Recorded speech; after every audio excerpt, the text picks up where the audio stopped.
Wayne Brady just dropped a crazy bombshell. He shared something about himself that he'd been hiding for the longest time, and it looks like because of this news, he's in a much better place now. But what did Wayne actually share? In a recent interview, Wayne came out as pansexual. This is something that he knew about himself for a really long time, but he was scared of what others would think of it and him. But it looks like he's finally overcome that fear because he's now fully owning it. But what exactly does pansexual actually mean? A lot of people think that it's the same thing as being bisexual, but there is actually some difference. For those of you who don't already know, let's put it this way. In general, bisexual means that someone is attracted to more than one gender, while a pansexual person is attracted to all genders. Wayne identifies as pansexual, so someone's gender or identity doesn't really matter to him when it comes to attraction, and it's a huge relief for him to be able to say that out loud. Before he found out who he was, Wayne knew that he'd been attracted to certain men, but he never acted on his feelings and always pushed them aside. Why? Well, because of how he was raised, for starters. Wayne had a pretty difficult childhood, and it's not easy to just get over something like that, even with time. Wayne grew up in a really strict household. His dad was like an army drill surgeon, which definitely didn't help. According to Wayne, he loved his dad,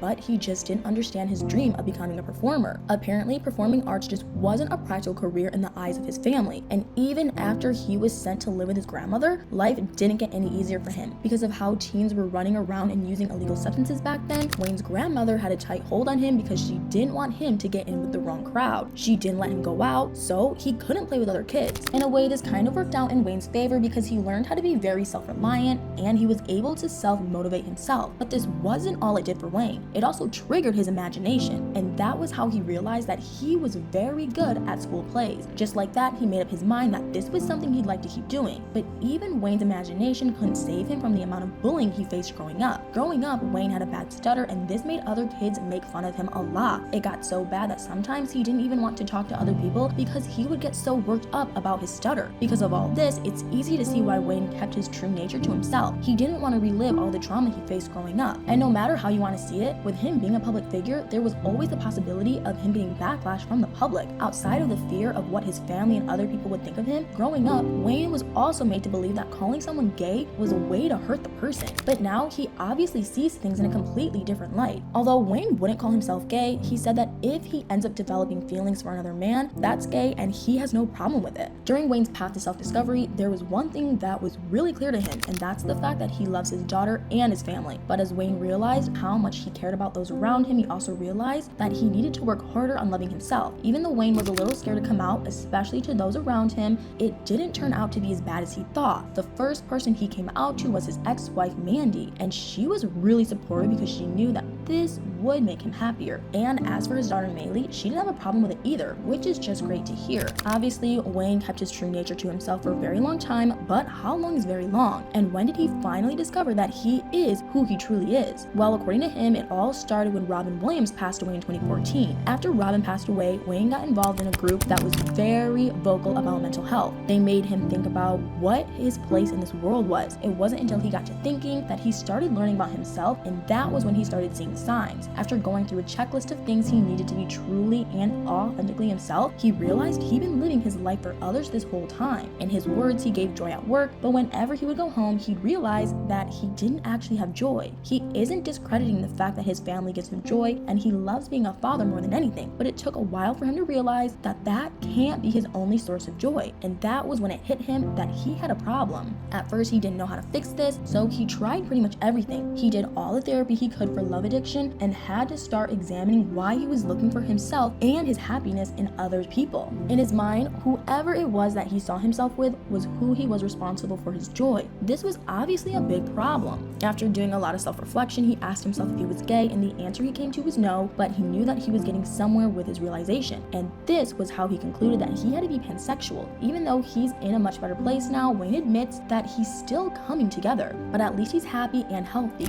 He also has his blended family that he really loves. He even co-parents his ex-wife and her new partner's child. As for his dating life, Wayne isn't dating anyone yet, but he's single and open-minded, so we'll see where that leads him. But anyway, what do you guys think about all this? What do you think about Wayne's coming out story? Let me know in the comments below.